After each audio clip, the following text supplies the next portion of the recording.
ایک میسج کے ذریعے سوال یہ آیا ہے کہ مردے کے پاس بیٹھنا کیوں ضروری ہے؟ مردے کے پاس بیٹھنا کیوں ضروری ہے؟ اور دوسرا سوال اسی کے ساتھ ہے کہ قرآن پاک کے پرزے قبرستان میں دفن کرنا کیسا ہے؟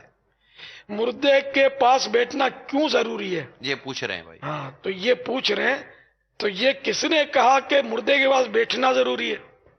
یہ آپ پوچھ رہے ہیں؟ یہ میں پوچھ رہا ہوں. آپ تو پھر قبر پر کیوں نہیں بیٹھتے؟ کیا قبر میں مردہ کسی اور مخلوق میں تبدیل ہو جاتا ہے؟ قبر میں بھی مردہ ہے وہ، اس پر بیٹھو، پھر کب تک بیٹھو گے؟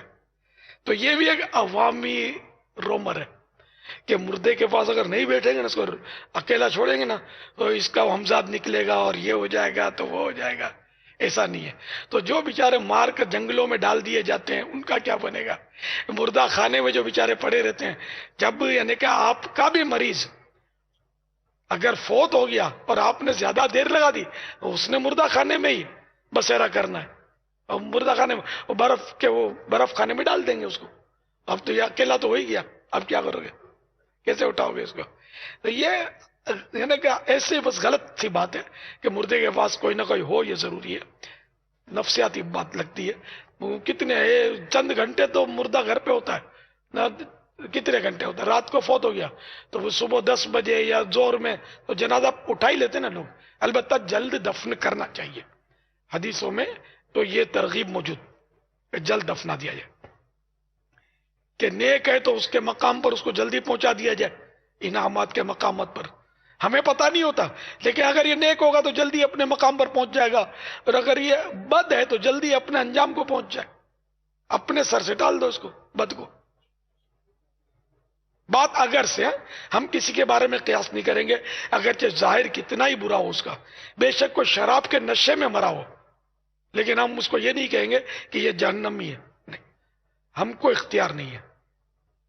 ہم اس کے لیے دعائیں خیر کریں گے، ہم اس کے لیے دعائیں مغفرت کریں گے، اس سے عبرت ضرور حاصل کریں گے کہ دیکھو اب شراب کے نشے میں یہ مارا گیا، ہم بھی گناہ کرتے کرتے مارے گئے، تو کیونکہ خطرے میں تو گیا نا وہ.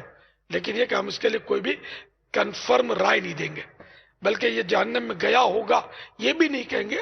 کہ حدیثوں میں یہ ہمیں کہا گیا کہ اپنے مردوں کو اچھائی کے ساتھ یاد کرو، یہ مضمون حدیثوں میں. تو اب ہمیں اچھائی کے ساتھ یاد کرنا ہے، اس کے عیب نہیں کھولنے. ورنہ یہ وہ غیبت ہے کہ اس کا حل مشکل ہے. زندہ کی غیبت ہو گئی، اس کو پتہ چل گیا، چلو اسے معافی مانگی جا سکتی ہے. مردہ معاف کیسے کرے گا؟ اب تو معاف کرنے کا اختیار اس کو سلب کر لیا گیا، چلا گیا، اب کیسے معاف کرے گا؟ تو اس لیے وہ مردہ کی غیبت زندوں کی غیبت سے زیادہ سخت ہے، یہ ذہن میں رکھے گا مدنی پھول. مرے ہوئے کو برا نہ کہا جائے، زندہ کو بھی کیوں کہا جائے؟ زندہ کی غیبت بھی گناہ ہے، خلاف شرع اگر اس کی غیبت ہو رہی ہے تو گناہ گار ہے، جہنم کا حقدار ہے غیبت کرنے والا. اور بدقسمتی سے ہمارے معاشرے میں یہ عام ہے، غیبت سمجھ ہی نہیں آتی کہ وہ یہ ہم غیبت کر رہے ہیں. یعنی جو غیبت سے بچنے کا ذہن رکھتے ہیں نا، وہ بھی بارہا ابتلا ہو جاتا ہے، زیادہ سمجھ نہیں پڑتی، غیبت کر ڈالتے ہیں. اللہ تعالی غیبت سے بھی بچائے اور اپنی ہر طرح کی نافرمانی سے ہم کو بچائے. آمین. واللہ تعالی اعلم ورسولہ اعلم عز وجل وصلی اللہ تعالی علیہ وآلہ وسلم. صلوا علی الحبیب صلی اللہ